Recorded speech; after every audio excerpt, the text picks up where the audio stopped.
I have to say it's probably one of the most horrifying things that I ever had to talk about. So be advised. Good morning, everybody, and it is morning. Today we go to see probably my favorite team in Argentina. If I were to choose a club, I would probably choose for this one. Today we go and see San Lorenzo de Almagro, a team that is so similar to my beloved AEK. Vamos Ciclón.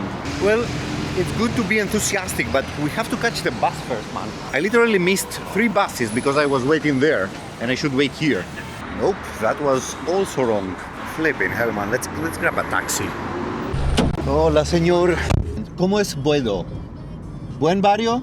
Sí, buen barrio. ¿Hermoso? ¿Lindo? Lindo, barrio, sí. No es como La Boca. No es como La Boca. La Boca te inspira desconfianza, pero está tranquilo, no pasa nada. Ya es Evita, ¿no? Evita. Hablas un micrófono.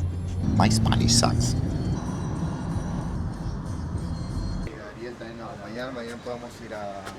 We will be a stadium one day. My team, AEK, I'm from Greece. We played 20 years away from our stadium because it was... Fueron 20 años fuera del estadio. Sí. AEK Athena. Athena. Sí.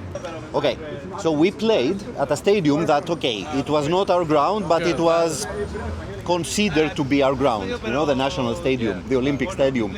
San Lorenzo played at Vélez. Claro, exacto, jugó en Vélez. ¿Cómo se puede? Claro, viste, y en River también. ¿Y en River? Sometimes we play in Huracán. También en Huracán, sí. Oh, Huracán también. ¿Enemigo? Sí, claro. The enemy? Or rival. Matthew, he is Matthew, es England, en Newcastle. Newcastle. Oh, also Cuervo. Sí, Cuervo también. I have to say, I haven't been to a game of Newcastle, but I love the stadium. The stadium is in the dead center of the city. It's amazing.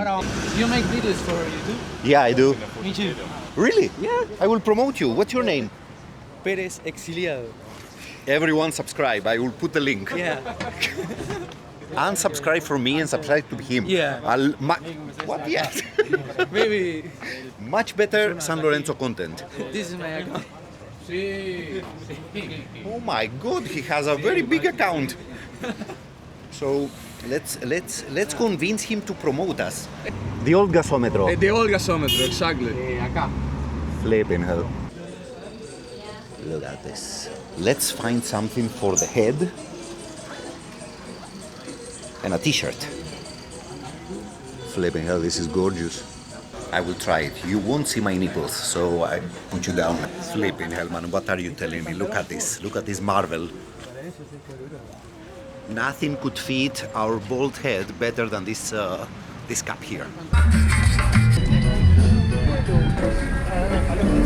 So imagine this team having to play for 14 years in the stadiums of their rivals, basically, and call them home. Vélez actually kicked San Lorenzo out of their stadium because they were gathering bigger crowds than what Vélez did. So Diego said about the fans of San Lorenzo that they were the most ingenious ones, with songs that were copied by everybody else.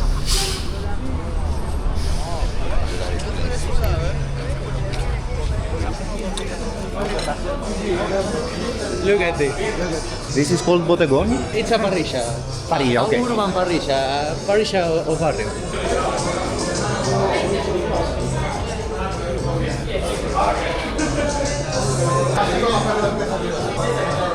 Right, so let me show you the size of this bottle, man. Let's compare this thing to my head. Look at this beer. I almost had Rio in my trip. Que venís todo el día.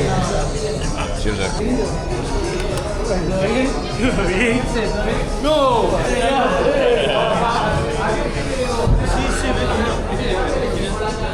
The San Lorenzo Stadium, the new one, is gonna be called the Papa Francisco. Yeah, big fan of the thing. Yeah, big fan of San Lorenzo. And why not, let's call it Aragorn. It could be Viggo Mortensen too, yeah. He's a big San Lorenzo fan. I mean, even he went to some away games in Argentina, to random cities, random stadiums, to see San Lorenzo. The King of Gondor. Caballeros. Okay, boys, Come a little bit closer. Let's speak very quietly. Very quiet. Let's talk Falklands. Falklands. Let's not. So these fine gentlemen here are from Scotland, but they support Rangers. So they are pretty much unionists. So we don't talk loud about the Falklands.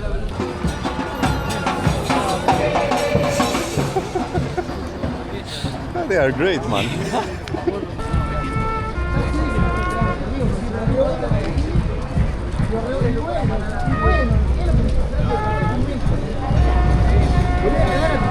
Are you kidding me?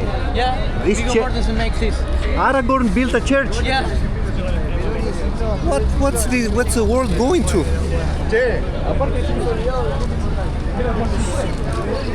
So this is the church that Aragorn built. Salami queso, cuervo, salami queso. The final against NPA. I mean, I absolutely love the fact that they tie their kids on the fence. Yeah. This is amazing. I mean, I haven't seen this anywhere actually. Even in Greece? No, we don't tie the kids on the fence of the stadium. We should probably, but It's too much.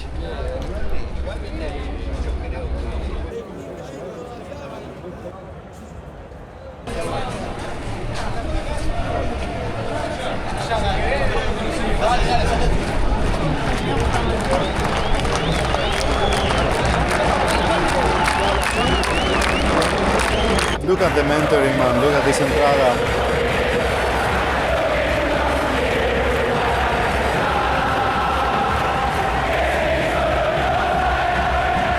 The umbrellas are insane, man.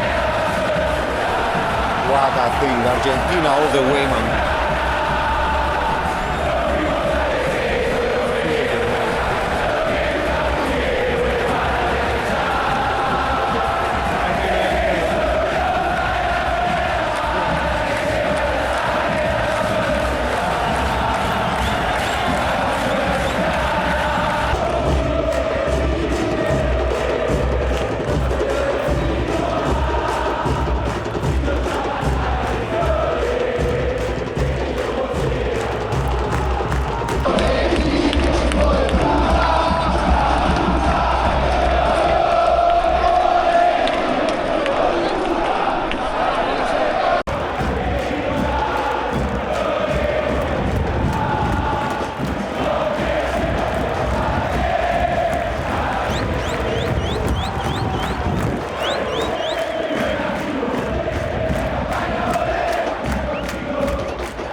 Or did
What was that, man? So what happened to Argentine football, man? This is insane. 0-0, 1-1. What is this? Where are the 5-4 scores or the 7 red cards or... Weird things are happening to Argentinian football, man.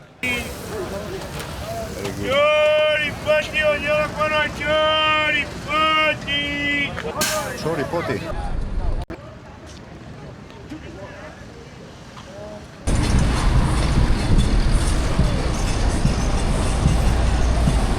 They even sing in the bus, man, in the return.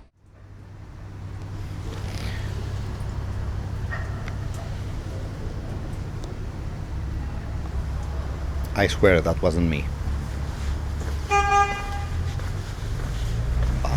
hell yeah. Good morning, everybody. We are in the suburb of Almagro.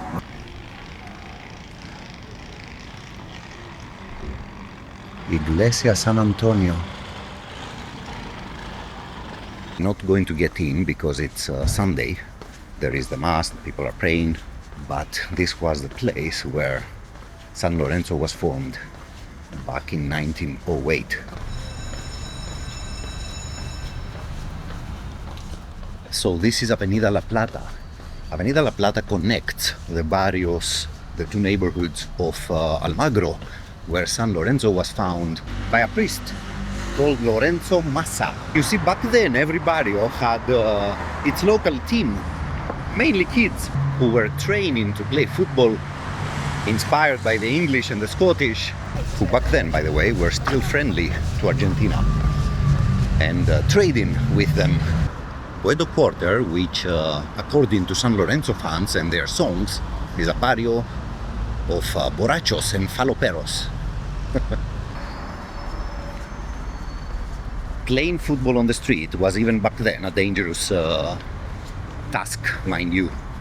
Some kids were actually injured by a local tram, so Father Massa decided to open his church to the kids. They started training at the court of the church, and one thing led to the other, until eventually the Club Atlético San Lorenzo de Almagro was formed.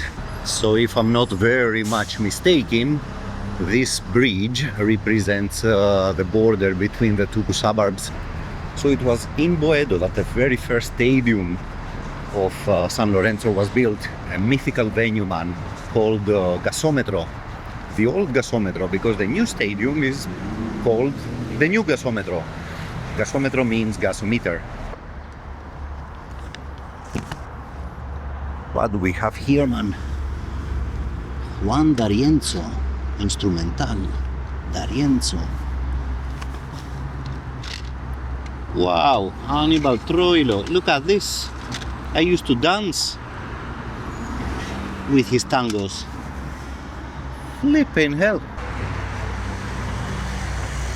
The old Gasometro, the viejo Gasometro, was a legendary stadium, and it was the equivalent for Buenos Aires to what, I don't know, Wembley is. It could fit 75,000 people, and San Lorenzo thrived in that stadium.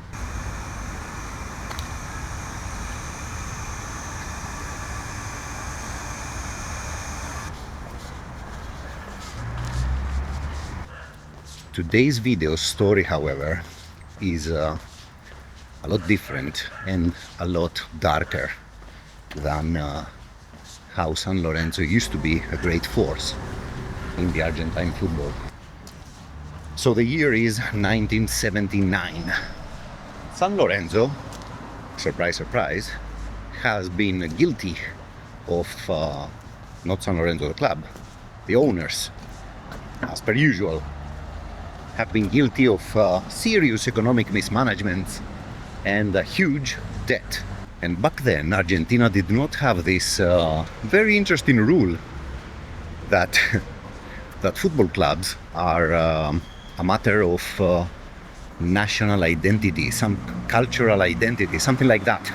So basically the state, the Argentinian state, does not allow football clubs to bankrupt. Viva Boedo.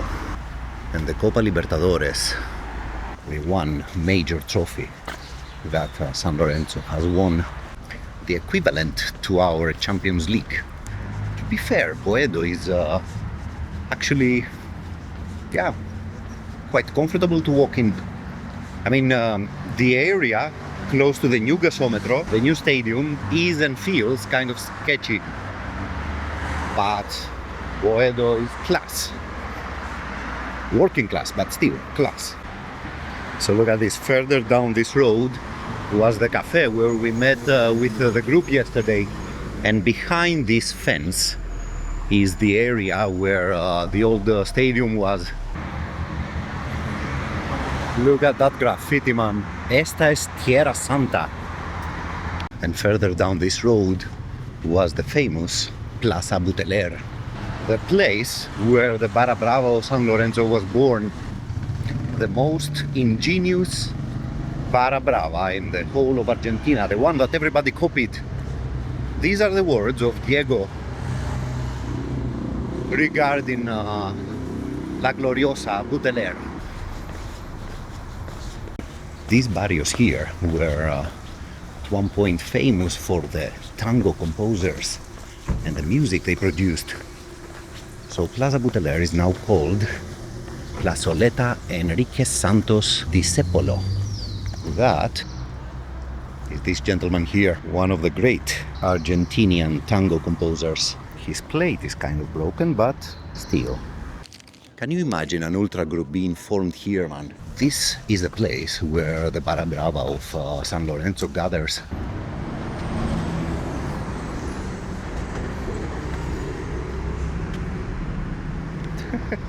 The crowd. By the way, what you reckon about this crowd, man? I absolutely love it. I will try to wear this bucket hat as much as possible. So San Lorenzo, with the sweat and tears of their supporters, have managed to buy back the terrain that they were forced to sell back in 1979. Which terrain is, if I'm not mistaken, this one.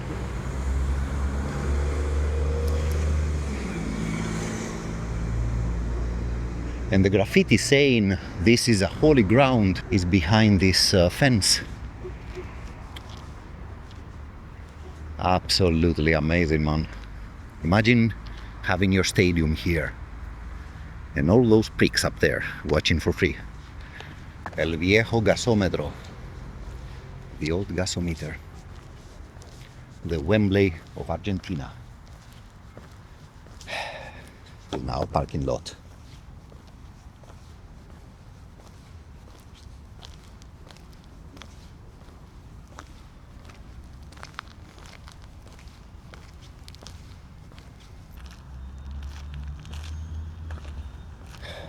It's kind of wild, isn't it?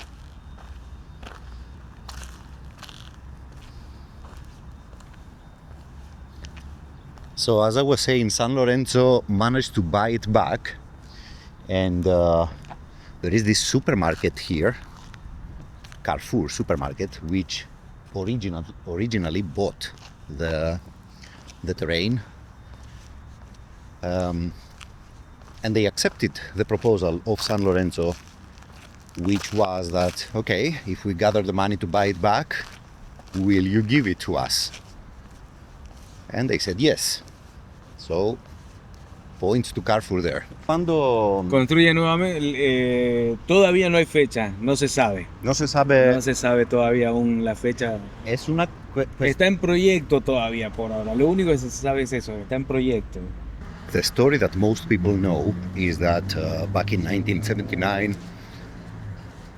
San Lorenzo had huge debts, and the Argentinian government forced them to sell their stadium in order to settle these debts.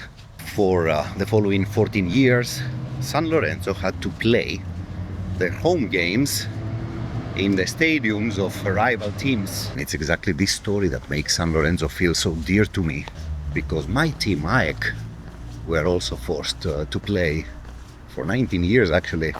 I mean, the years of the Olympic Stadium feel like like a bad dream to me now. Centro de Donaciones, Padre Lorenzo Massa. So San Lorenzo fans could pay donations here to help with a stadium. Look at this mural of the old gasometro.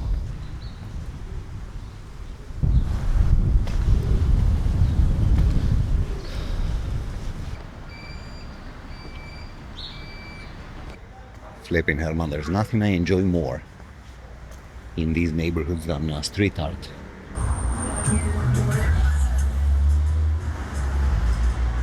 Lucha y vuelve.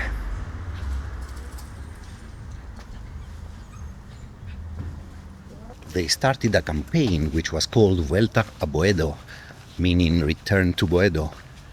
And with this campaign, every supporter of San Lorenzo could pay a symbolic price in order for the club to gather the money and buy back the terrain. The supporters bought square meter after square meter the entire terrain back, and the Carrefour supermarket that was there was demolished. At the moment there is no construction taking place.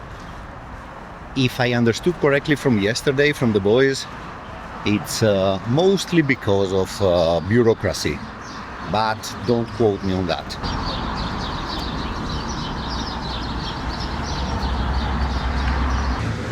So yeah, Argentinian bureaucracy needs to be surpassed. Of course, the fact that the current president of San Lorenzo was caught and filmed receiving bribes, I don't think this helps either, but the fans hate him. Yesterday they were singing a lot of songs against him.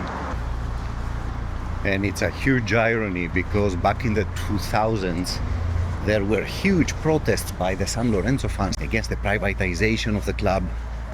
And you see that still, even now that its members owned, even now, this shit happens, man. So yeah, this is more or less the story that everybody knows. Now if you want to stay till the end and hear the real shit,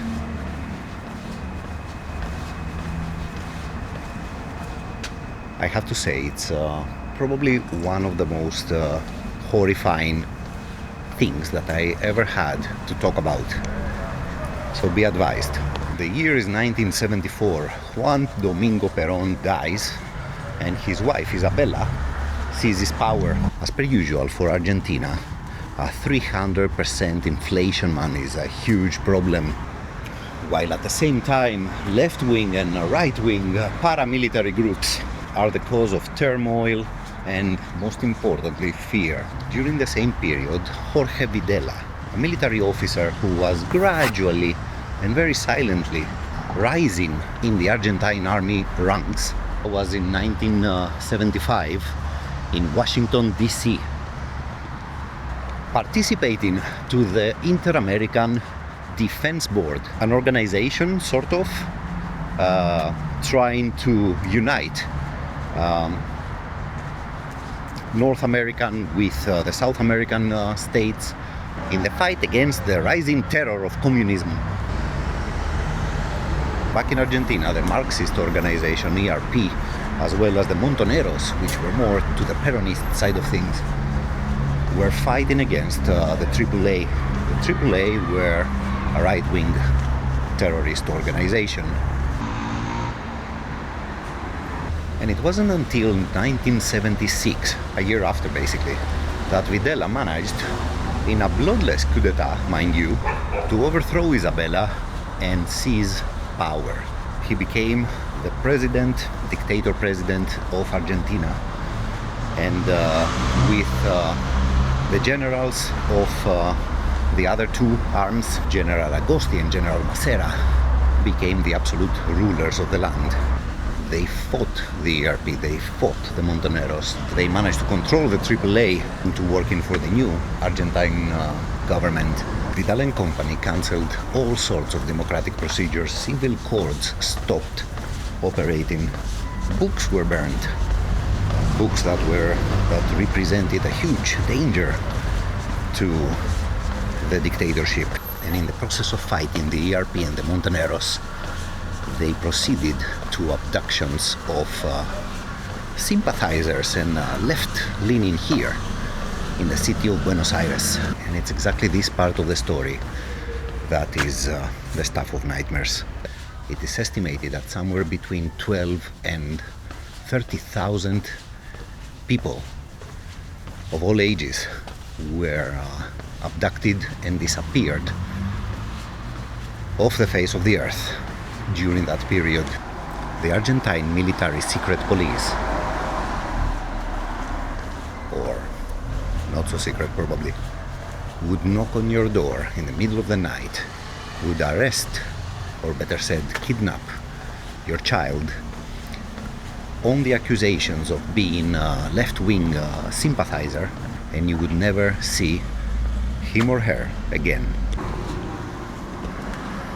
People were abducted, they were tortured and eventually killed, handcuffed in an airplane and thrown into the sea from some 200 to 300 feet.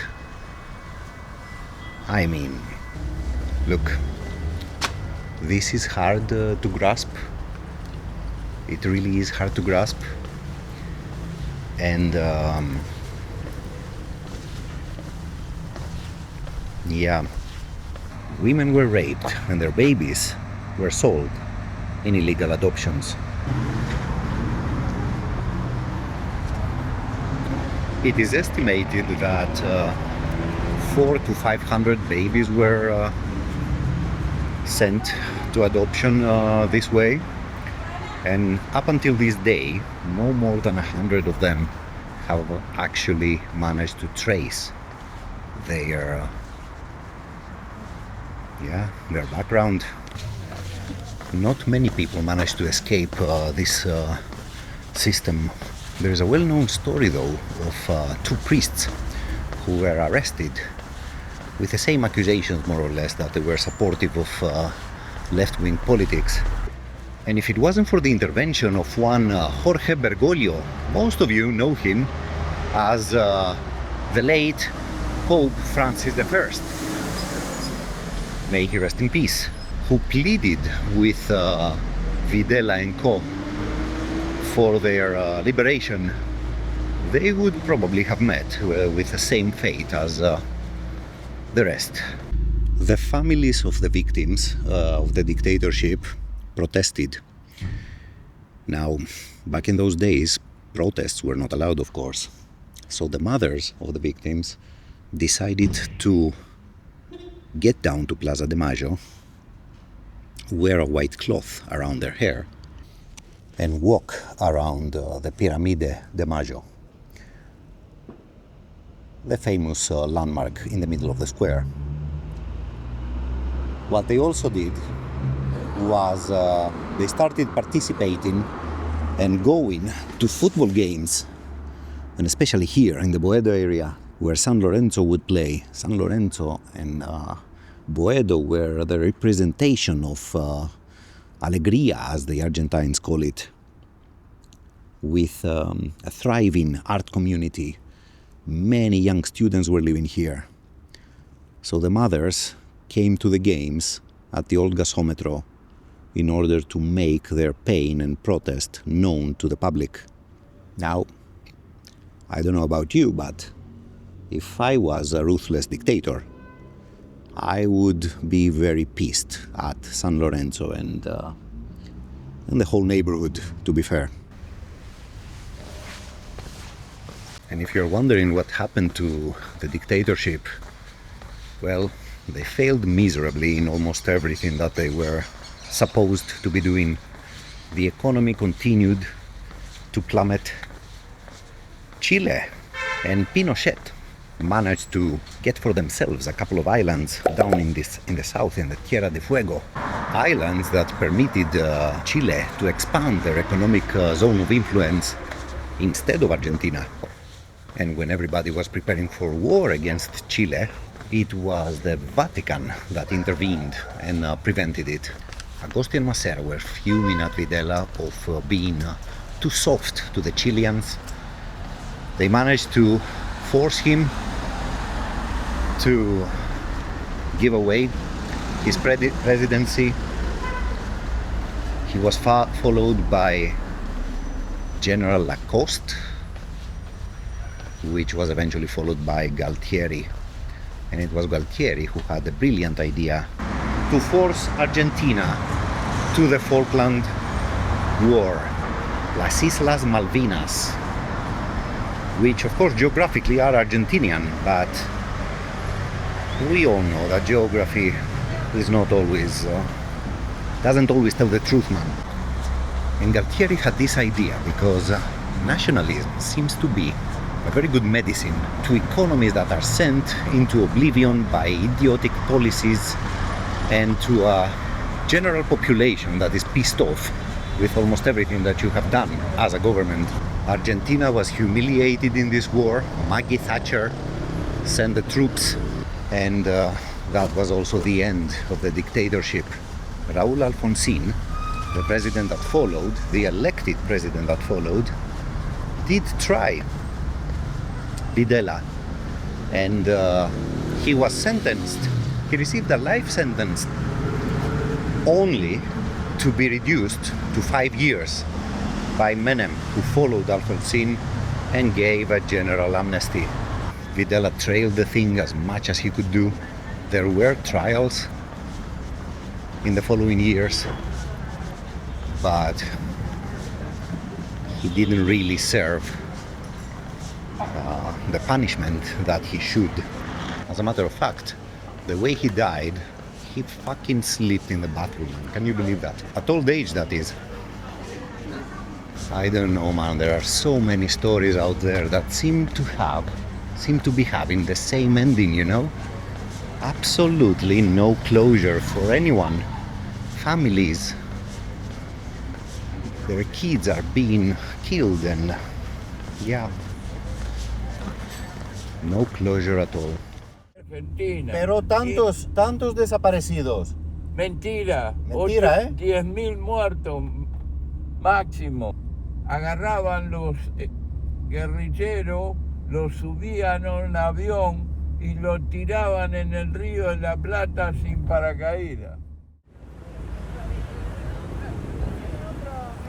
Believe it or not, the mothers still gather here at the Plaza del Maggio after decades, man. Every Thursday they are here. And it's incredible to think that the disaster of the Malvinas, what a strong correlation it has with what happened to all these disappeared young people.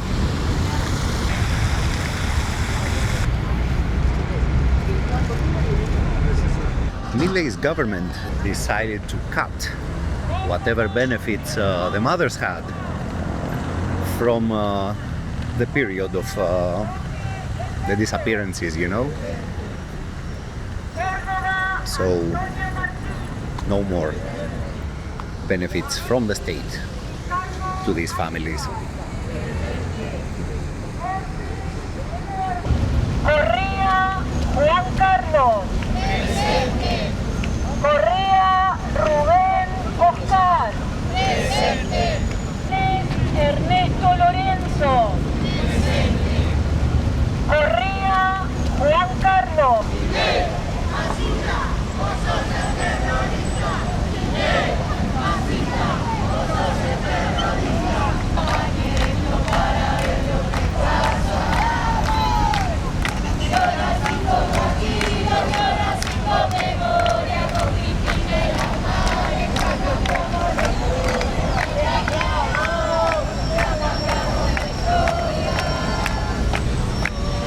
More than 45 years going around the pyramid and calling the names of the disappeared and yeah, marking them as present here, you know?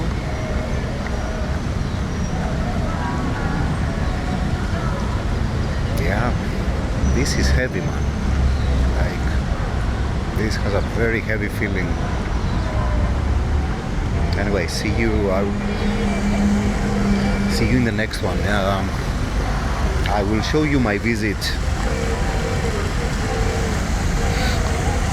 I'm planning actually a video on the actual politics of Argentina, and we will discuss more the subject of the disappeared there. See you there. Bye bye for now.